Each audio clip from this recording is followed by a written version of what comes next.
What are the 8 most important veggies that your liver needs? Let's find out.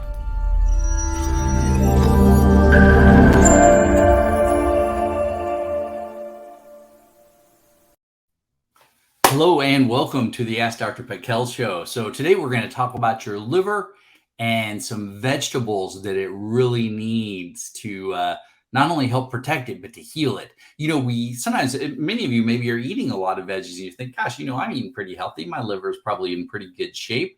And some of you don't eat any veggies at all or not very many, but you may need to know these based on the amount of work the liver really does, and that it does need help. It does need us to take care of it. So, in fact, the liver has over 500 different functions, so it's pretty darn important. There's only one of them, so if it has problems, not good.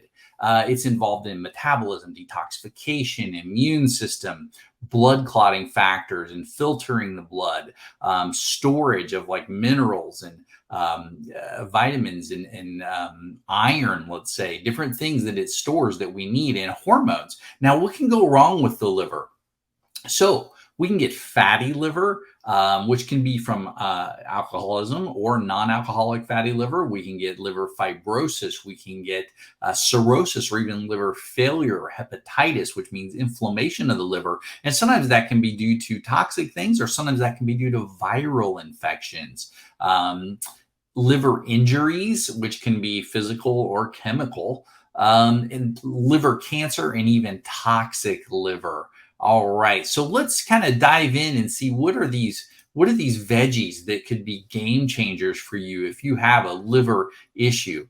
So the first one on the list, number one, is beets. All right, so beets actually have a lot of great effects, especially when it comes to nitric oxide. But when it comes to the liver, the beets have what's called beta-ine in them, and beta-ine is what's called a chloritic, meaning it increases the good acid in the stomach.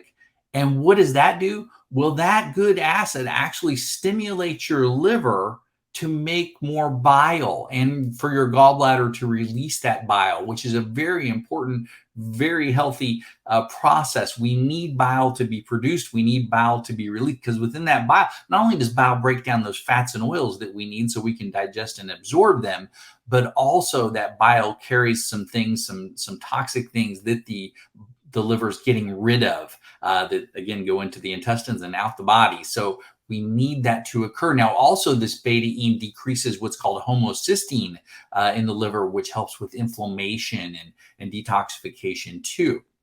All right. In fact, there's actually even more benefits for beets. The next one on the list, number 2, broccoli. All right. Everybody loves their broccoli. So broccoli contains diindolylmethane and glucoraphanin. I almost couldn't say that one. So this is very interesting stuff. Now, diindolylmethane I've actually talked about in a different video. It's called DIM.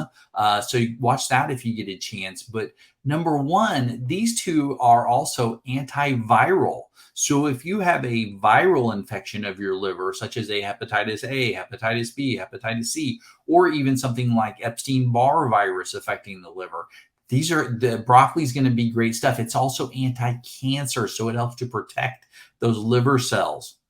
And then let's go to number 3. Number 3 on the list is carrots. All right, and I actually like carrots a lot, and hopefully you do too. So beta carotene comes from carrots, and also carrots are rich in other carotenoids. So kind of interesting, both of those words contain carrots. So what do these do? What do these carotene, beta carotene, carotenoids do? They're very powerful antioxidants. Antioxidants are protecting those cells, preventing damage to those cells, preventing not only the aging process on those cells, but these cells are being hit on a daily basis, so they need that protection of antioxidants. So carrots, pretty darn important on a regular basis. Next one on the list, number 4, and you'll probably never guess this one, collard greens. All right, and collard greens, you probably don't eat many of those unless you know someone who knows how to make them really well. So collard greens also high in diindolylmethane, like we saw with broccoli, which great for getting out bad estrogens out of the body and out of the liver, of course, because the liver is one of the main detoxifiers for hormones, but also diethylmethane and sulforaphane, which is a really important one in collard greens. Both of these are anti-cancer, and both of these are anti-inflammatory for the liver. So if the liver is inflamed, yeah, collard greens can really help you out. Good stuff. All right, so let's go to the big number 5, which is kale. Now, kale actually has a group in it called resins. And these resins are very interesting in that they lower cholesterol and they lower fats. So, very important. And when it comes to lowering fats in the liver, that means helping to prevent fatty liver, because we do not want to be storing fats in our liver. Not a good thing at all. So definitely, but also, when you think about that cholesterol side, it's like, hey, maybe I need to start eating more kale here, because maybe that could really help with my cholesterol issue. All right, and let's go to the next one on the list, which is actually one of my favorites, sweet potatoes. All right, so sweet potatoes contain not only beta carotene like carrots, that's what gives them kind of that orange color, but also they contain a lot of fiber. And both of those things and some of the other things that are in sweet potatoes help to attenuate liver injury. Pretty neat. So if your liver gets injured physically, like it took a physical blow to your liver, or chemically, such as alcohol or medications, drugs, things like that. If the liver gets injured, yeah, sweet potatoes, very good for you. All right. And then we get to number 7. We're getting closer here. Number 7 is yams.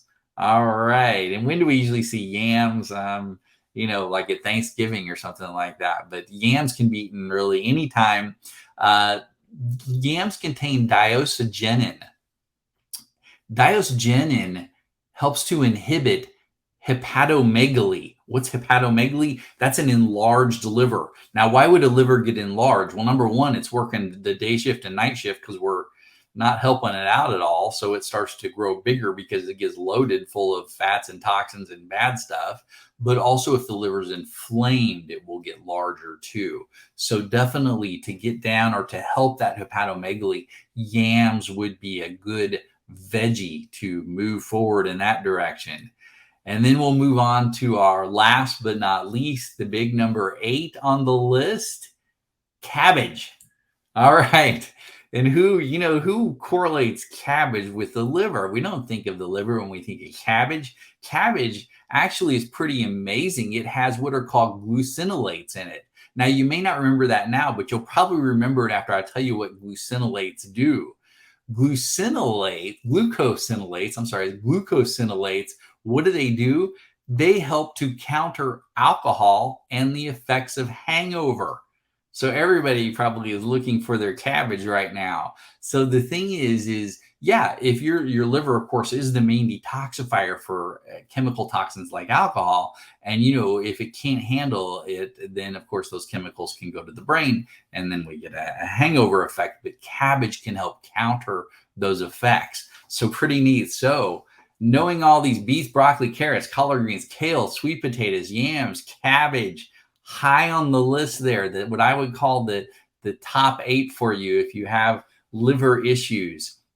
And everybody should be eating these things. All right. Well, I hope everybody got some great information out of this. God bless and have a wonderful day. And I'll see you on the next video.